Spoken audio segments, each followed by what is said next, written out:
I'm sure you'd agree that it's a rare privilege to have witnessed the legacy of someone as visionary as Ratan Tata. In fact, his passing leaves behind an immense void, not just in the corporate world, but in the heart of our nation.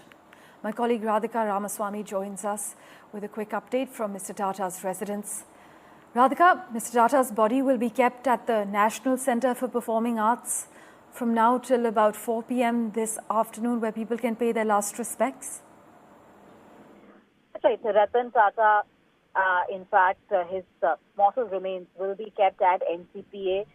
Just about a few minutes back, his mortal remains were taken away from his residence where I was, and now, of course, we're on our way to NCPA, where his mortal remains will be kept for people to view and pay tribute to for the next 5 hours. From 10 a.m. till 4 p.m. is when the mortal remains will be kept for public viewing. Of course, we are expecting people from a cross-section of industries, as well as those from political circles and common man, to pay their tribute, pay their honor to the legendary visionary industrialist, of course, Ratan Tata, leaving behind a huge legacy. Nation paying tribute, nation mourning the loss. There had been outpouring of tribute since last night, be it Prime Minister of the country, President of the country, cabinet ministers, and of course people from the entertainment and sports circle, and several from the industries paying their tributes and talking about his achievements, accomplishments, how he was not just an industrialist, how he gave back to the society,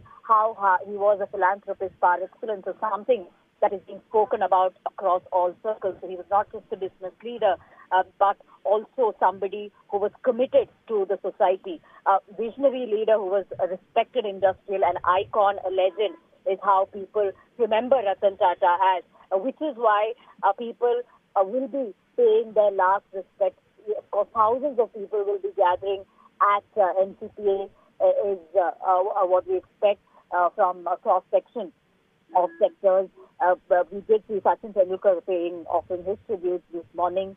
Yesterday, of course, Chief Minister and Deputy Chief Minister were also at Breach Tannery, where Ratan Tata breathed his last.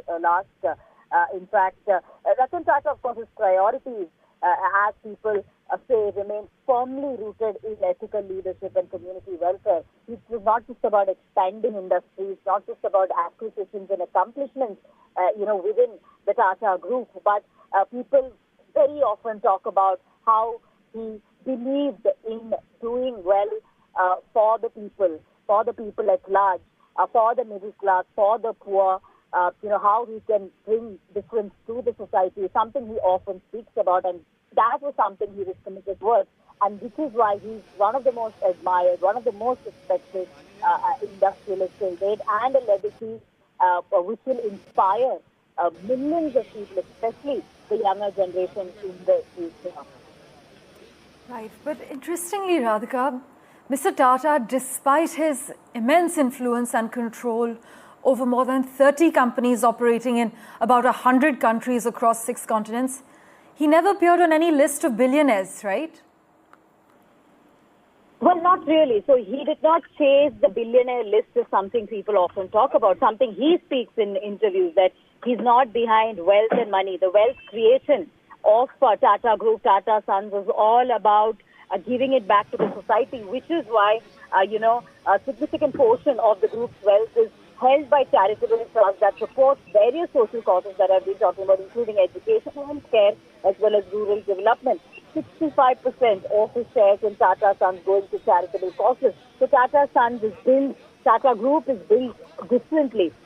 A group which believes in contributing to the society at large, to the public at large, funding education, healthcare, social development projects. All that had been Ratan Tata's focus. So therefore, he had been a devoted philanthropist, and dedicating significant portion of his wealth to Tata Trust to fund all of these causes, to donate to many of these causes. We know there is Tata Institute of Social Science, which is his project, Aga Khan Hospital, another project of his, and also one of the recent dream projects of his, which is the Animal Hospital. Small Animal Hospital was one of his pet projects that was one of his biggest accomplishments of late. So yes, this is what people talk about more than his, business acumen and industrial expansion. It is his philanthropic activities that people often talk about and that he is known and respected for. Right, Mr. Tata was known for his modest lifestyle, which stood in stark contrast to his vast business empire. That's something many have highlighted time and again. But industry titan Ratan Tata, who died at the age of 86 last evening, will be cremated with full state honours.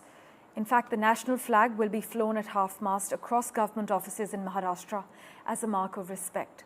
Radhika, we are told many events scheduled for today have also been cancelled.